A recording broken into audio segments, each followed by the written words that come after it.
Hello, everyone. Thank you so much for joining us today as part of our Global Horizons Day of Programming. My name is Evan Verplu, and I am the Program Manager here at the International Relations Council.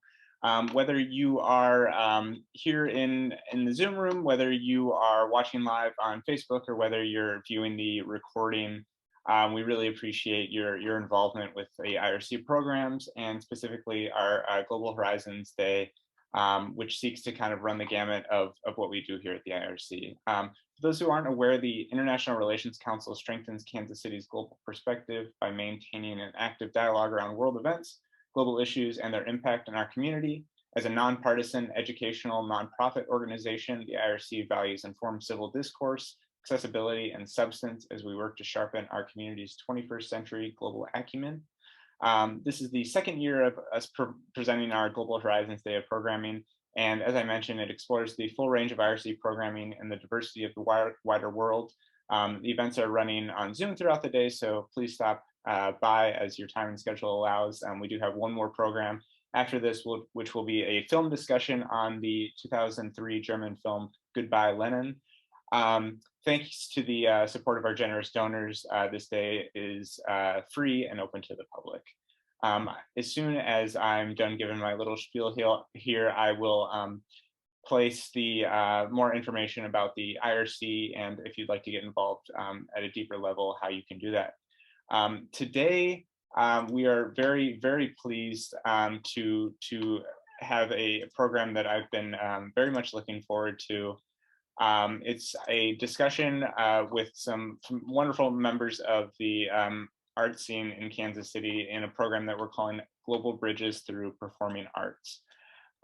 This will be a panel discussion, and it will seek to explore why the performing arts matter in a wider sense, in an international sense, in a local sense, what it means to be involved in the performing arts, and how ultimately they can bridge cultures and communities.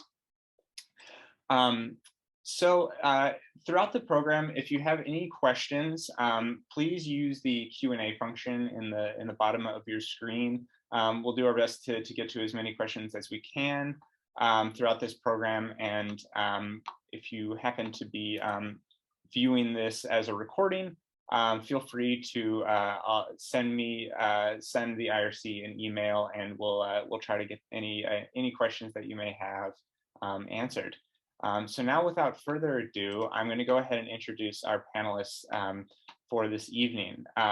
Now, forgive me, I have shortened these bios a little bit just in the interest of time, but know that the accomplishments and achievements of each of these panelists far exceeds what I'm able to just put in this brief introduction. But Jennifer Owen is the Artistic Director of Owen Cox Dance Group, an ensemble she co-founded with composer Brad Cox in 2007.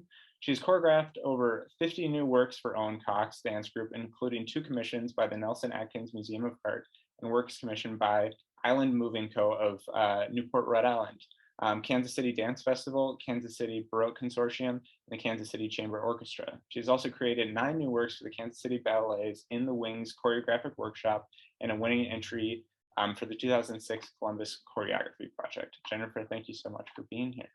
Thank you, Evan. Yeah. And then founding artistic and executive director Heather Nisbet Lowenstein started Stone Lion Puppet Theater 30 years ago when she discovered puppetry melded performance and design into one big lump of fun that could communicate complex ideas and messages in a way that traditional theater could not. She has a passion for environmental education and the need to teach the next generations about protecting our world's water system, which is translated into all of her company's work. She has produced, directed, and designed, performed, and or written over 90 full-scale production for the Stone Lion Puppet Theater. Heather, thank you so much for taking some time this evening. Thank you for asking me. Of course.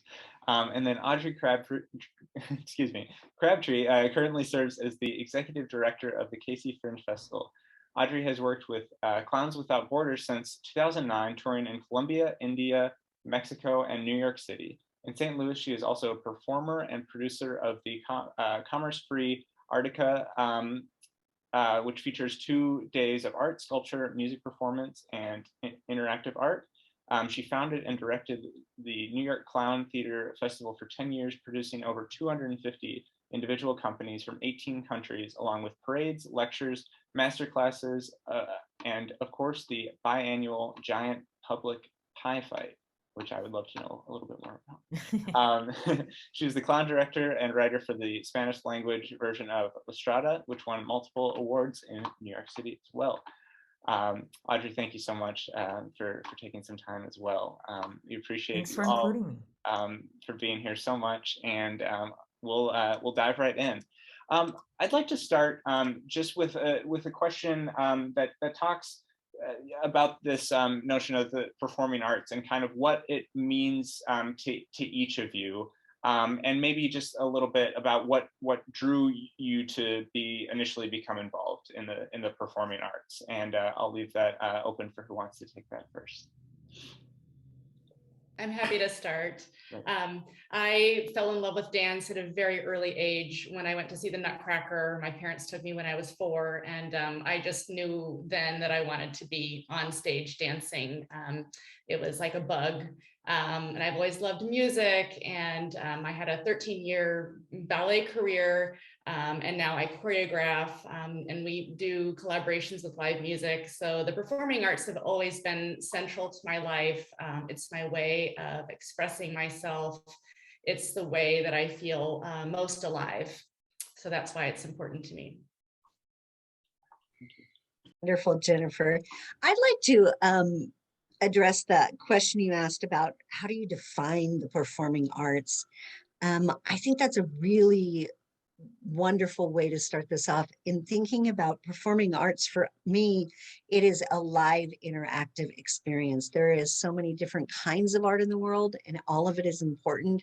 But what sets performing arts apart is that live interaction, which of course we're in a Zoom room, and we have been struggling with this as artists for the past several years. And we are so glad to be back in person, actually doing performing arts. I started, like Jennifer, at a very young age as an actress.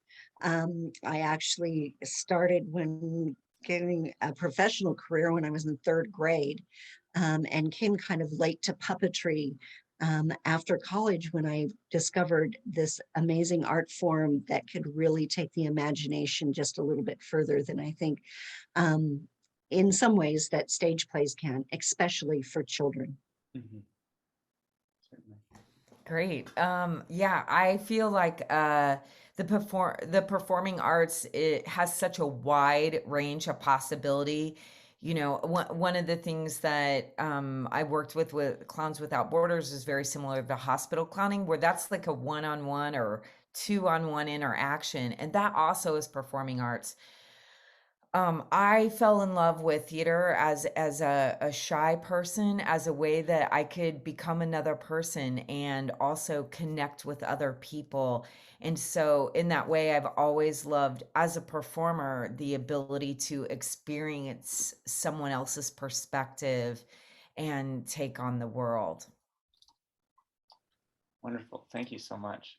Those are all wonderful answers.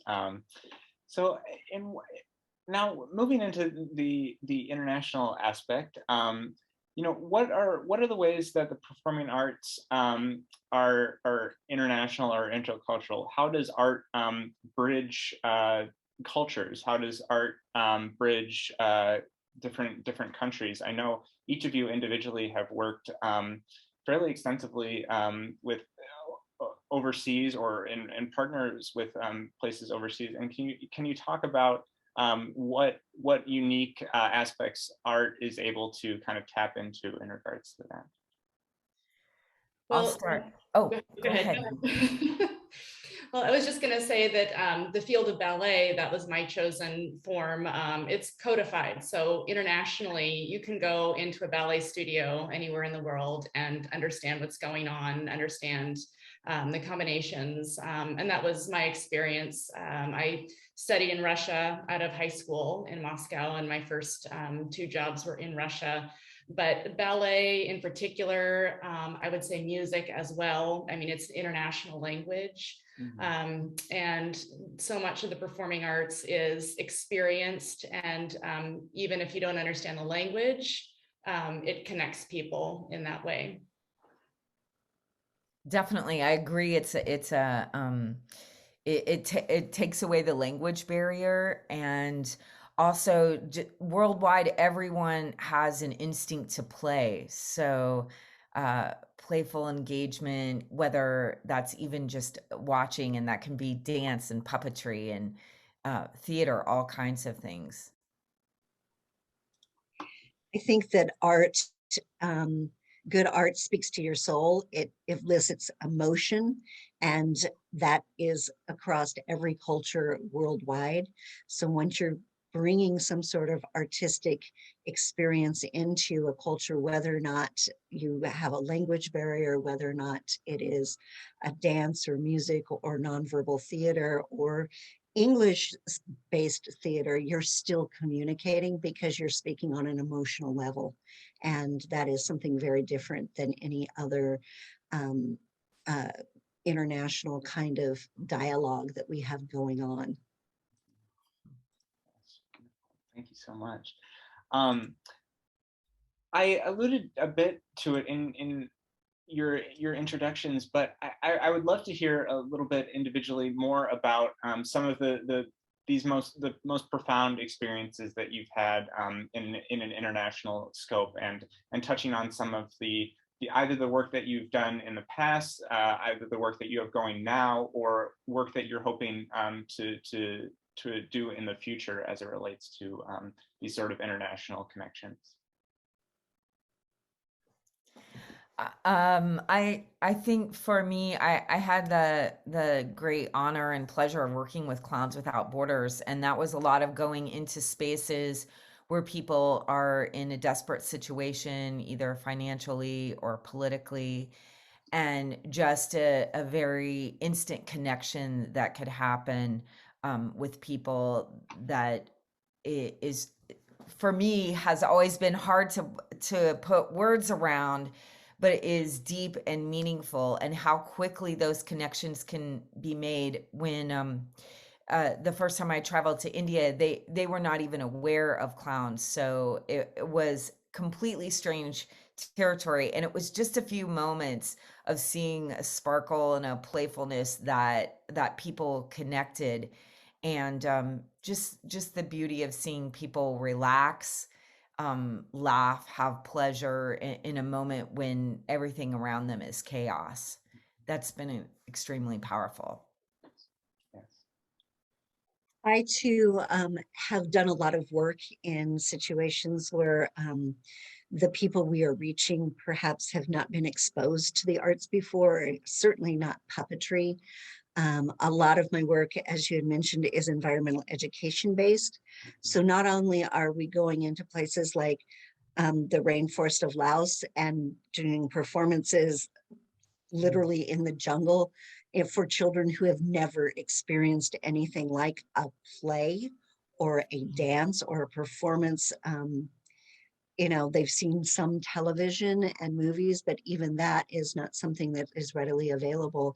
And seeing that light in their faces, and also, the emotion and the sadness when they're watching this show, which had to do with, plastic clogging the Mekong River, that you realize that you've reached out and you touched something. But also, I work with an ecologist, Sherry Wilson. A lot of my work goes overseas, combining science and trying to train teachers and other artists to use the kind of art that we do to actually bring a deeper message. And there's nothing more wonderful for me than realizing when a teacher in Vietnam will send me photos of using the art form and also the art workshops that we brought to them and putting them into their classroom, and knowing that we're paying it forward and we are making an impact that is not just that one performance, but it's going into the future. Mm. I would just say that the person-to-person connection created through the work in the performing arts. I was sharing with Evan as we were kind of getting ready for this discussion that what popped in my mind a few days ago when I was dancing with the Moscow Renaissance Ballet based in Moscow, we toured to Ukraine. We went to Odessa and performed some of the classic ballets in the opera house there. And we just had an amazing time there. And there were US naval officers at the performance, and they were there with the dancers afterwards, partying at the hotel. And it was just such an international experience. And to think now of the conflict and the war going on is just heartbreaking, especially when there are people that that have had, these experiences, these interactions, and now, the world that it is right now. The arts are very powerful in bringing people together. So that's one thing I wanted to share. Yeah, wonderful. Thank you. Thank you so much. I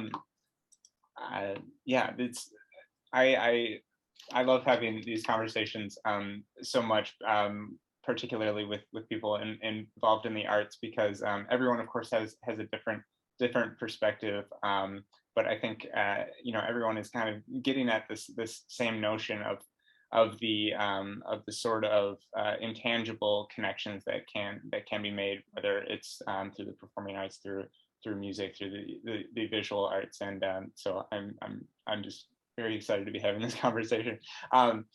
If we could maybe go from international to maybe a local situation, can you talk a little bit about help the audience maybe understand Kansas City as a performing arts ecosystem? Maybe talk a little bit about the heritage of the performing arts within Kansas City, as well as the current performing arts landscape that we are a part of here in Kansas City. I'll jump into that one first, if you don't mind. Sure.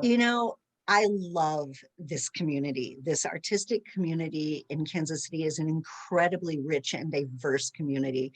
I grew up on the West Coast, and I stopped here briefly. My husband was actually going to the music conservatory, and we had just met, and I was on my way to New York, and I had a whole career plan set in stone, and this is where I was going and what I was doing. And I stopped here briefly after doing summer stock with my husband, and he, of course, was completing his degree, and I ended up staying. Honestly, the only thing I knew about Kansas City was it was a song in Oklahoma. The musical I may add, not the state. But once I was here, the opportunities and the people and the warmth were so abounding. 35 years I have stayed in Kansas City now as a working professional. I have a family and a home, and I work every day in the arts, and you cannot say that a lot of other places. And we have such a diverse and wide community. But if you look at a lot of the artists here, these people are family people. They are ones that have chosen to stay here and raise their families here because it's a great, warm, comforting community that maybe is a little bit more difficult to have if you're on the coast in New York and LA and maybe even Chicago.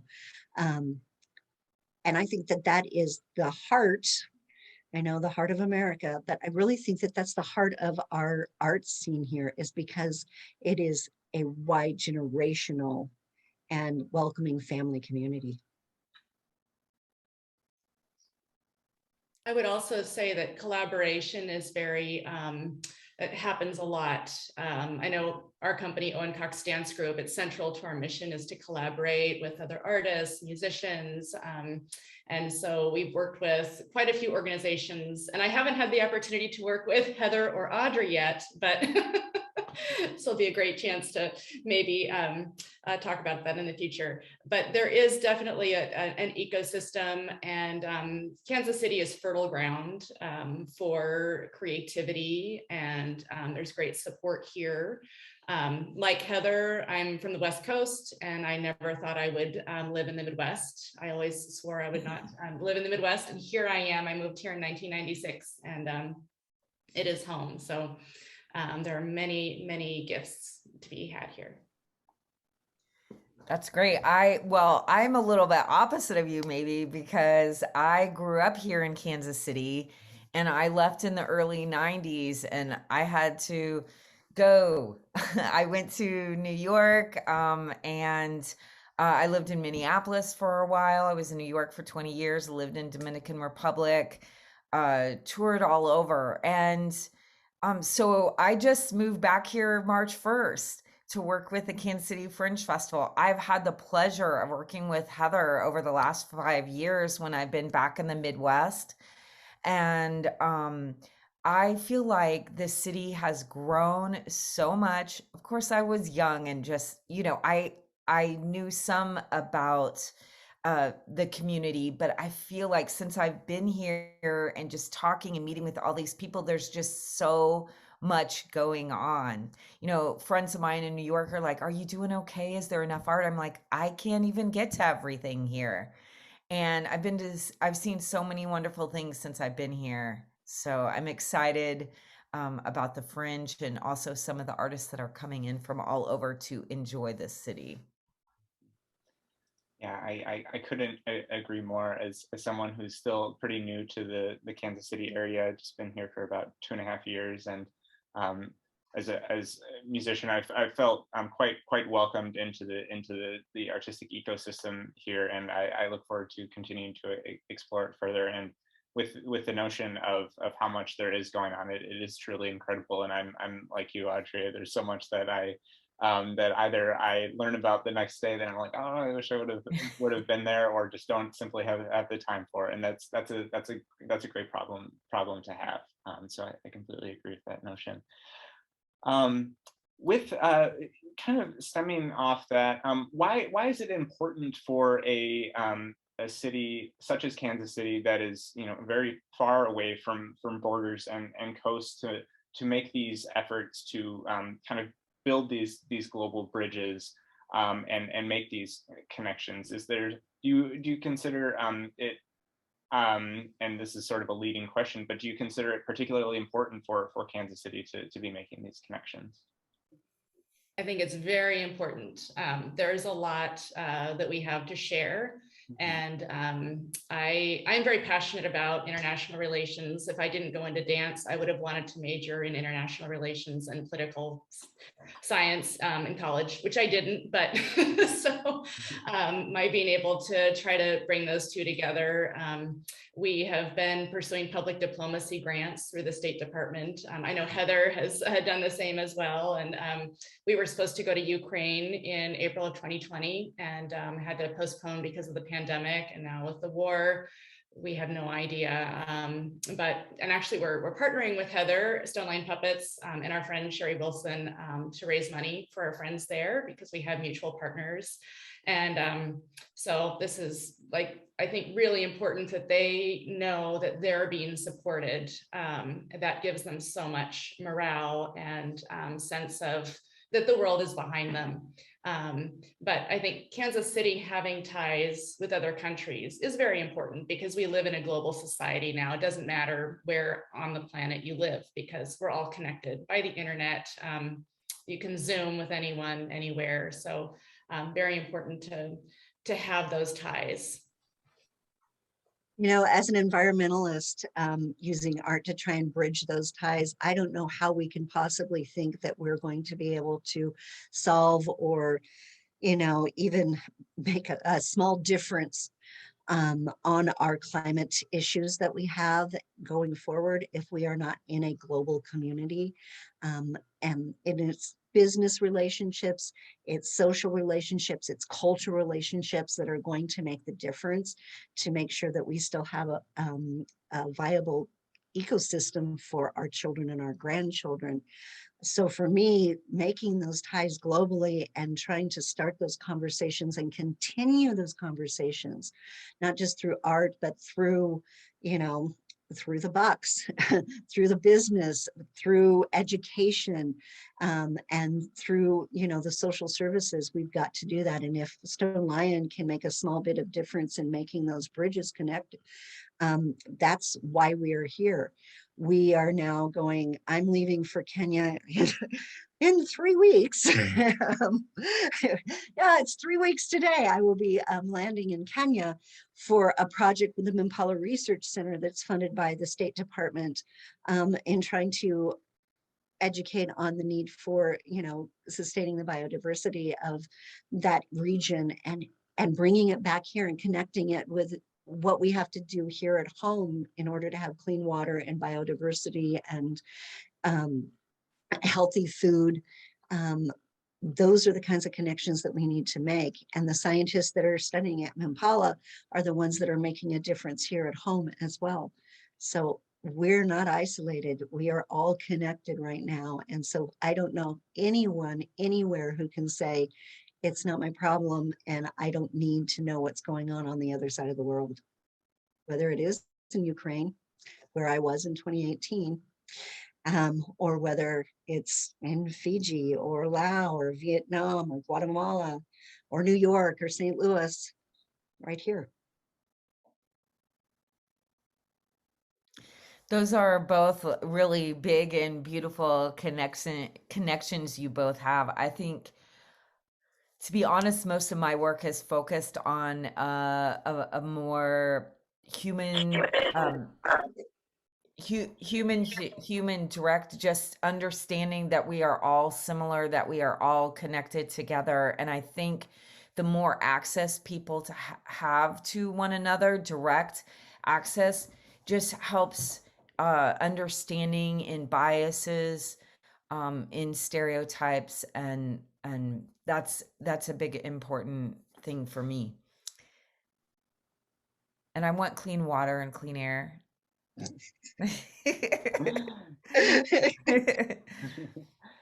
I'm curious to talk kind of the role that hybridization plays in connecting different elements of the performing arts. What do cultural hybrids or sort of mashups look like in the performing arts? Or perhaps what influences have you taken, or for your own personal artistic development, or for your individual organizations?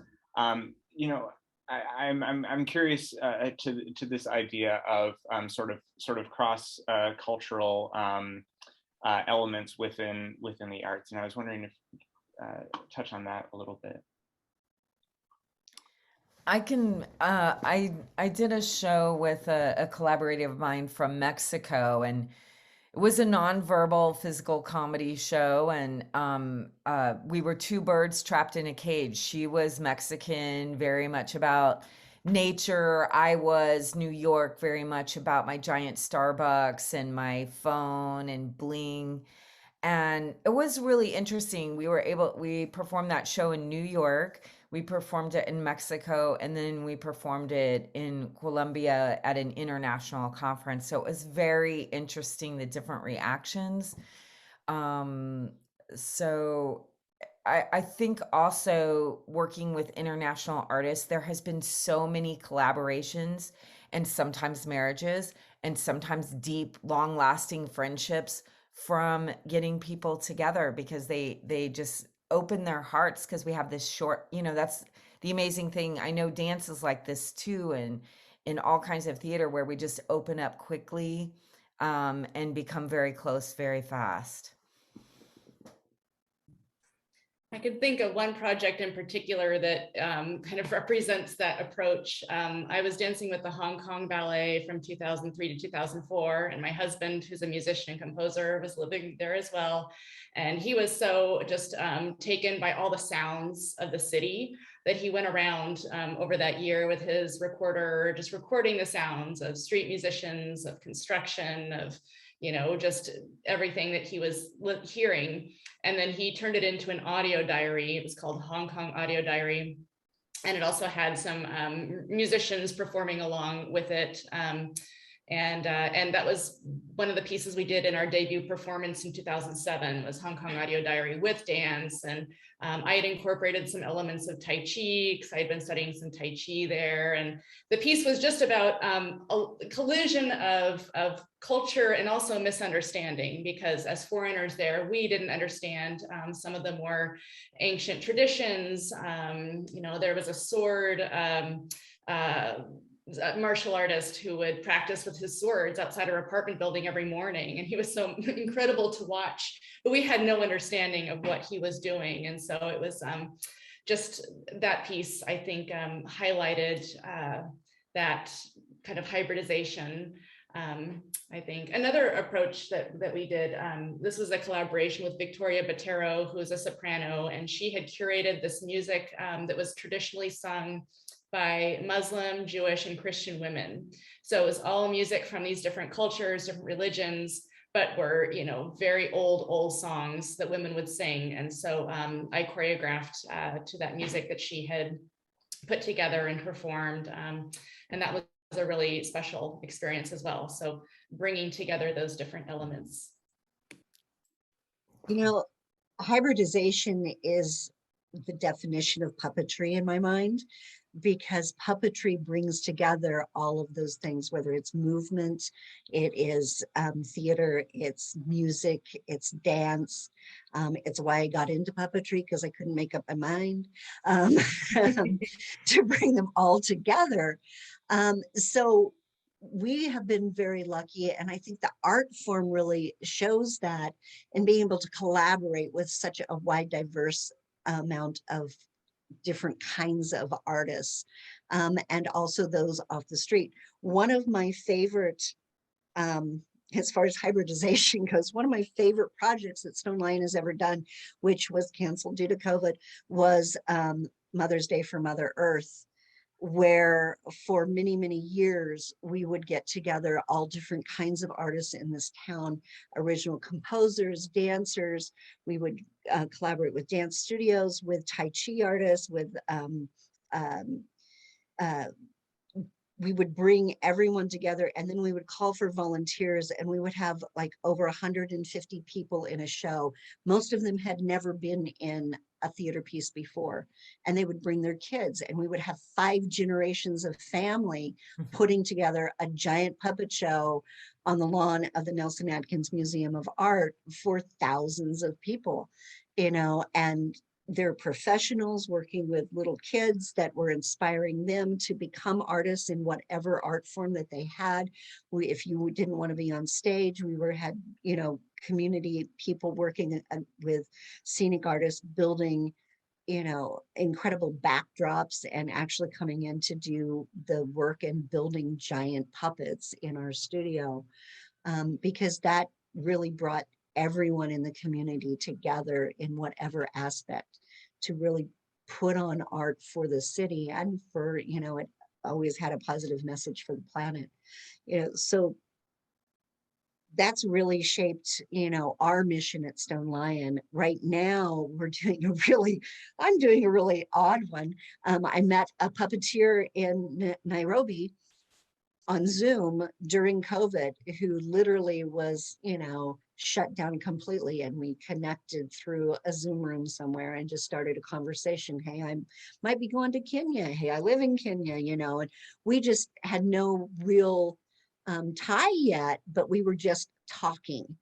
And out of that, I've ended up hiring him, Crystal Puppets, from Nairobi, and we have been rehearsing on Zoom. And I'm going to show up with the puppets and the drops, and he's built the set in Nairobi. And we are going to put together in a week and go on tour throughout Kenya for the next 6 weeks, a puppet show. I'll let you know how it turns out when I get done. But I think that's a pretty good cross-cultural international collaboration of hybridization. You know, but those things are all possible as long as you keep your mind open. Yeah, absolutely. Absolutely. I think a lot of connections that may not immediately make sense, on paper to an outside eye. Once you start digging into them, they start to make a lot of sense very, very quickly. And it's kind of amazing how things can really fall into place and quickly turn into something special that you never might have imagined before. We have a question that came in from the audience that I'm curious to speak a little bit about. It's asking about the role that arts education in schools can kind of factor into what we're talking about, the importance of that, and whether it's your own personal journey or your assessment about the role of education in our school systems. I'll jump into that one if you guys don't mind. That is what Stone Lion does. I think arts education is incredibly important. Running a children's theater company, obviously, I think that pre-COVID, we were doing between 250 and 100 performances in our local schools a year. And when the pandemic hit and everything was shut down and everyone in the school system was desperately trying to figure out how to handle connecting with students over this Zoom room, or we went through many platforms along with the school systems. It was heartbreaking, just heartbreaking. Trying to teach over Zoom. And I know that Jennifer's had some experience trying to teach dance over Zoom lately, but talking with these teachers and, talking after classes, we were lucky to be funded to be able to do, last April and May, we did 187 Zoom workshops into individual classrooms. Mm-hmm. It was nuts, and we had a waiting list of 130 more classes that we couldn't find funding for, because the teachers realized that they were losing the kids and they weren't being able to connect. And the way to connect is through art, on whatever level, especially when you're isolated. And some of these kids were literally alone in their rooms on their beds while their parents were working, trying to figure out how to, sharpen their pencil alone. That without arts education, they weren't able to connect and teach the basics, whether or not it's motor skills, whether it's reading and writing, whether it's science. That's how we get into the mind of all of those different kinds of kids that have different learning abilities, is through the arts. I would like to point out that for all of the adults who were locked up during the pandemic alone in our houses, were you turning on the music? Were you dancing, in front of your mirror? Were you suddenly deciding that you were painting your wall? Because what saved us all during this was a connection to art. We've got to support it in the schools. We've got to get more of it back in there. Absolutely. During the pandemic, I too, as a hospital clown, we were visiting kids in the hospital who lost all of their services. They no longer, and they could only have one parent in as well. So if they were someone who needed to be in there for 3 months, they spent a lot of their time alone. So we are doing that through Zoom. But really, all of the programs that I've worked with, Clowns Without Borders, even as a performer, we've done a lot of education in schools. And, with the Fringe Festival, one of our new focuses is going to kind of be to focus on growing that next generation of artists. So whether that's in high schools or community centers, we're looking at some big plans for next year to really, how can we connect people? And I think whether you're teaching math or science, you can teach all of these things through using art, and it's really important. So I'm looking forward to diving into that next year here in Kansas City. Yes, we're very fortunate to have a program called Take the Stage, and it's been around for 7 years now, and we're currently in 5 schools, and it's a year-long residency where a dance instructor and a musician, actually 2 dance instructors, come into the classroom once a week, and it's part of the school day. So every child that is there is involved, and it ends with a final performance at the end of the year with the schools coming together. And our this year it's happening on Friday, so we're very excited about that. It was going to be outside in a park, and because it's high chance of rain, we're moving it indoors, but we have a venue. So, but just seeing the power of movement and music in the kids, how they light up and how it helps them develop self-confidence and build teamwork and self-value. It's really special. It's really something so powerful. And we're very passionate about that. Wonderful. Those were all beautiful answers. Thank you so much. Now, I'm curious if you have any thoughts on if you feel that there are some underutilized ways in which the performing arts can serve a greater part in cross-cultural communications. Are there ideas that you have related to that maybe people aren't engaging with enough?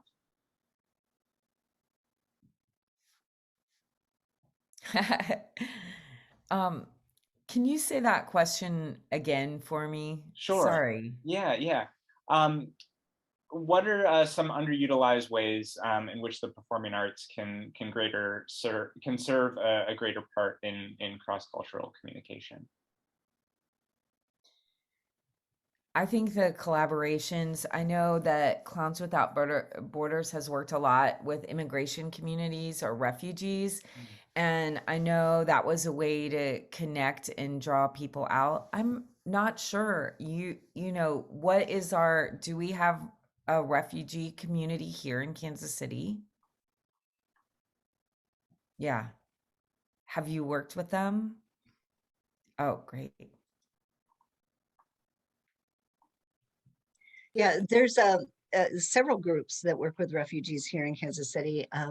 There's a group called Refugee KC that has got Afghanistan refugees up north by the airport, and they are looking for arts organizations to come in and work with them as they're teaching primarily a lot of these women coming in English and trying to get them to be able to assimilate into the culture and feel a little bit more at ease by reaching out. And then there's Don Bosco, who does a lot of work as well. And a lot of the churches and the synagogues and the mosques in town are bringing in refugees. You know, if you're trying to connect in ways around that.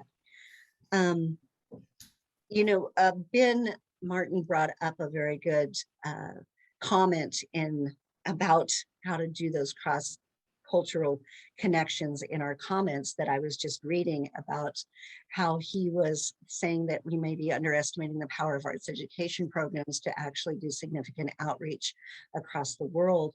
I think that is happening already. I know a lot of schools that are doing, and these are art schools that are doing international connections. We're doing it. In fact, tomorrow morning, bright and early, part of our outreach with Mimpala is we're doing an entire series of virtual workshops with the Daraja Girls School, which is a girls boarding school for underprivileged girls in northern Kenya, to actually use art to teach social justice and those kinds of, and let them create their own projects. And that's a good 6-week program that Sherry Wilson and I are starting in the morning. What is wonderful about Zoom, now that a lot of the kinks are out of it, is that we are able to connect on a higher level than we were doing some of the other platforms that were not quite as high quality, to be able to conduct classes internationally.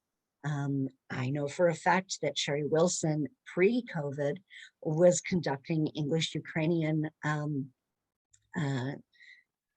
classes in elementary schools to try and teach not just English, but to talk about climate situations and climate sustainability, and to use art projects. I know Jennifer has been, doing the same thing and teaching dance on Zoom.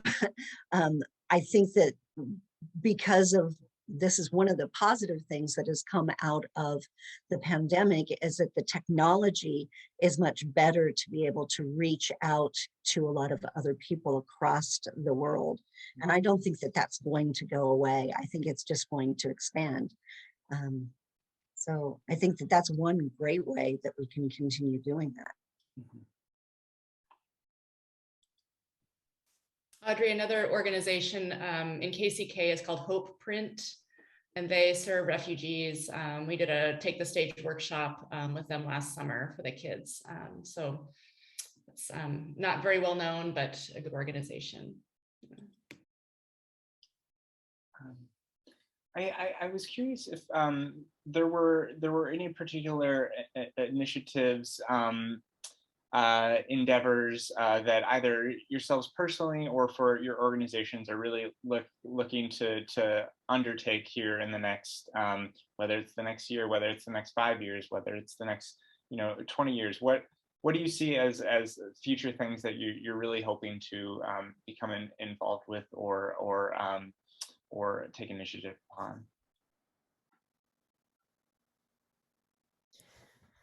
I mean, with the Kansas City Fringe, one of the things we're trying to do is we would like to encourage more international artists to come. There has been some in the past, but we really want to start to get more involved in that circuit. So some of our artists are traveling there, and some all over. There's fringe festivals all over the world. So traveling there, and we're bringing in different artists and hopefully having some collaborations. Wonderful. We're hoping to do more public diplomacy tours. So that takes a lot of building of partnerships and making contacts with people in other countries. So that's been taking a lot of my time recently. We just finished a show here a few weeks ago that was really well received, and it's a small cast, so it would travel very well. So over the years, we've developed good rep that would travel well, and that we would feel would be a great kind of vehicle to connect with people in other countries. So now it's just finding those opportunities, the funding and the partnerships. So that's the next step we'd like to take. We've got a couple of ideas of things that we're going to be doing. We are expanding our project in Kenya. The Kenyan Institute of Puppet Theater has asked us to come back and do, if you are familiar with Walk with Them All, which was a giant puppet that was built by Hunsprings Puppet that went on a walk from Turkey to COP26 in Scotland, raising awareness of refugee crisis, especially of the children. We've been asked to come back to Africa and do a walk for the environment with this project, and with the Kenyan Institute of Puppetry Theater and Crystal and Brunei Media. So we're planning this Kenyan collaboration is going to be multi-year and travel both into Tanzania and South Africa as well. We've been contacted on that. And I, as a completely different thing, the National Blues Museum in St. Louis has contracted with us to, or commissioned us to create a brand new puppet show for them on the history of blues, primarily women blues performers. And this is going to debut in 23, 24, most likely. And then they're putting together a national tour, and I would love to see that, because it's blues, man. We need to introduce blues overseas through puppetry. And I think that that's a great medium with puppets to get it out there and really understand the culture behind that. So that's in our future as well as all the other stuff that we're doing. Puppets A Glow Go 3 is going to be at Liberty Memorial our big drive-through giant illuminated puppet event that we are with Kansas City Aerial Arts and KKFI. And last year, about 12,000 people drove through, and we're just creating art and putting it out there and doing the best that we can. Wonderful. Wonderful. I kind of asked this question a little bit earlier in the program, but I think that you all have such diverse perspectives and have done so much incredible work in the arts. And I just wonder if there are any particularly relevant stories, just quick stories. I know we're getting to about 10 minutes between our time, but whether it related to international or this notion of crossing cultural boundaries, things like that. Are there any particular memories or stories that you feel like really kind of encapsulates the work that you do? I think one of my great experiences was the opportunity of Clowns Without Borders when we were in Bogota, and there had been a part of this city that was not allowed to have performance for 20 years. If you know much about their conflict, it started with artists and protesting, and then it kind of turned around. And I don't want to get too much into that, but basically the government decided that the artists were the problem, so they disallowed performance there. So we were part of one of the women that were one of the original artists that was banned from that area, and she brought us up there. So we did a series of shows for 5 days in this area where no one had seen live performance for 20 years. So we were seeing kids and young parents who had never seen a live performance before. And it was just amazing and wonderful, and also confusing because they had never, they didn't know to not get up and join the show with us, but it was really a wonderful experience overall, and funny as well.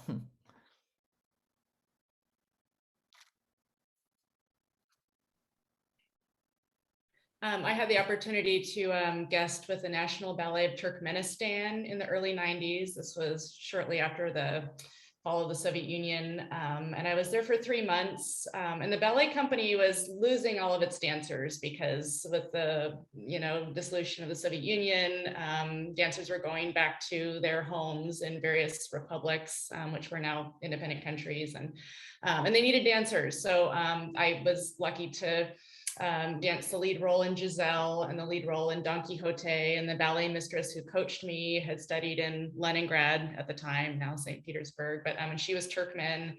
And not long after I left there, the ballet theaters closed, the cultural institutions closed because Niyazov, the President Niyazov, or Turkmenbashi, the father of Turkmen, closed everything. So dancers did not have an opportunity to perform. Everything closed down. So similar to what Audrey was talking about, where the arts were just crushed. It wasn't happening while I was there, but it was just on the verge of that. So it's really sad to think of people not being able to express themselves.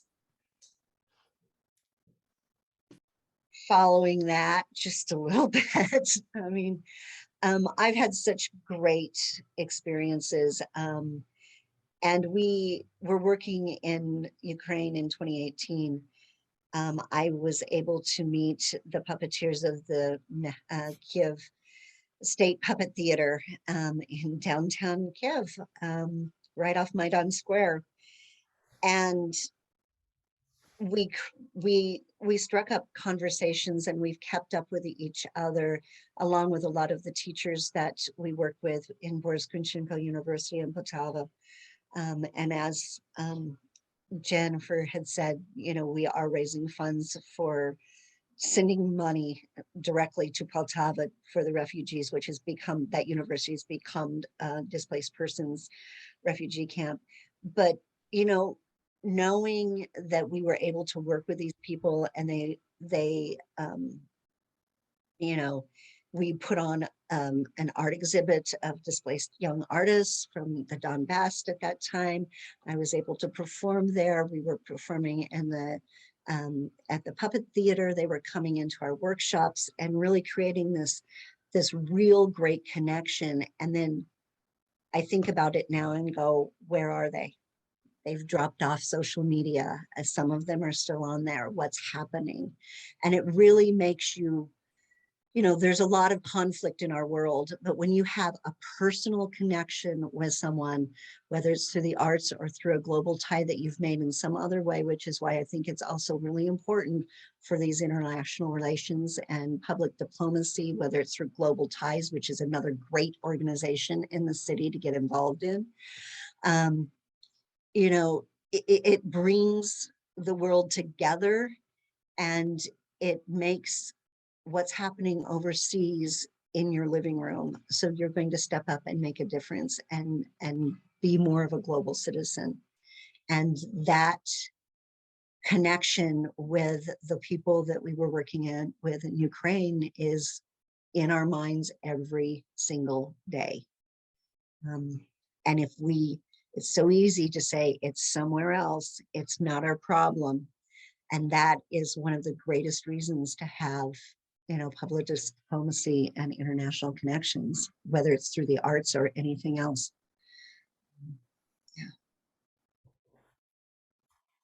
Yeah.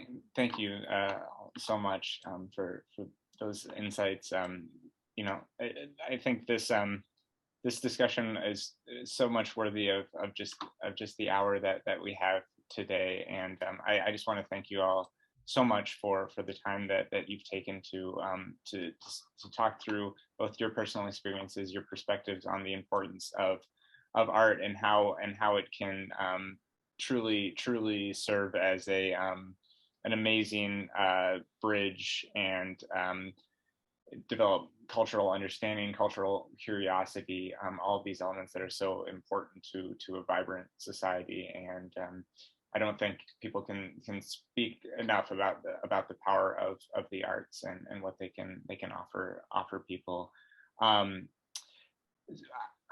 We just have about 4 minutes left, and I'd love to get the opportunity to talk through each of your organization, any upcoming things, programs, things that you'd like to promote, anything that you'd like the public to know about that might be coming up on the horizon.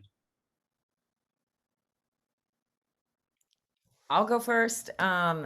We are so excited that the Fringe Festival is coming back live. We've been virtual the last 2 years, so we have 53 live performances. We have 5 films. We have 11 venues. We have visual arts back at Union Station. And we have a lot of fun, engaging events. And we really hope you just come out and check us out. The schedule will be up. We need volunteers. So we're just at kcfringe.org. So please come see what we're doing. And if you want to find out more about Clowns Without Borders, you can find them at clownswithoutbordersusa.com. And they're amazing, and there are many Clowns Without Borders throughout the world. So great. Thank you so much. Thank you, Audrey. See you at the Fringe Festival. StoneLionPuppets.org. You can check out our website calendar. We don't have anything specific except for there's probably 100 free performances this summer for your families to come out to. Check out the calendar. You can also follow what's happening in Kenya on our Facebook and Instagram. I will be blogging every day on that while I'm in Kenya. And then Puppets Aglow Go 3 is going to be in September, and that's when we're going to be a huge call for volunteers and for audience to come out and get involved in a huge community art spectacle, whether or not you want to help us build, you want to be in it, or you just want to come through it. There's always opportunities. So if you like what our mission is, check us out, get involved, volunteer, or just show up and say hi. Great. I'll be there. So Owen Cox Dance Group is in its 15th season, and this Friday is our Take the Stage event of the year. So over 120 students will be performing. It'll be at Unity Temple on the Plaza, 7 o'clock with a live band. It's free performance. Come on down and celebrate the kids and all that they've been working on this year. May 27th, we'll be performing in St. Louis at the Spring to Dance Festival. So we're very excited about that. And then the second weekend in July is the Moving Arts Festival. So that will be at the Gem Theater. It used to be called the Kansas City Dance Festival. It's been name changed to Moving Arts. We're looking forward to that. And then we have an outdoor performance August 13th and 14th called Creative Intersections in the Hyde Park Butterfly Garden. It's free, beautiful environment and space to enjoy dance performance. So, and then we'll be starting our 16th season to be announced soon, but we're not there yet. So stay tuned.